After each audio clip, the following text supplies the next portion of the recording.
Guys, ito na po siya guys. Ayan, pinakuluan ko na po siya. Okay na po to. Pwede na po siyang lagyan ng ingredients. Ayan. Pinakuluan ko na po yan. Ayan, tapos ngayon, ilalagay po natin yung gatas muna. Ayan.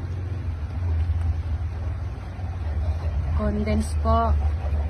Condense po ilalagay natin.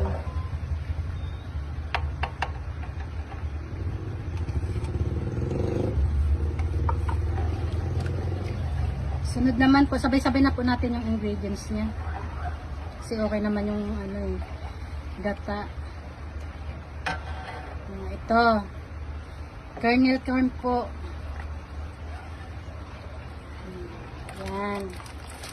Sabay-sabay na po yan.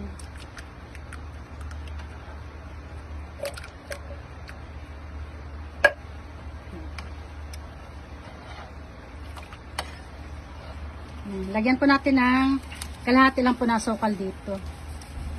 Tansyado ko na po yan eh. Okay. Pakukulaan po natin muna. Guys, ito na po siya. Kumulo na po siya eh. So, ilalagay na po natin yung cornstarch. Ayan. Lalagay po natin yung cornstarch ng dahan-dahan.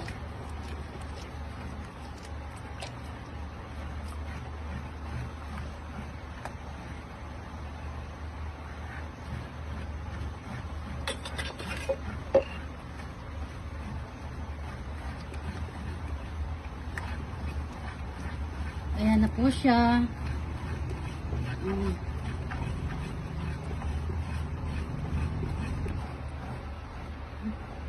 Guys, ito na po siya guys. Salamat sa panonood.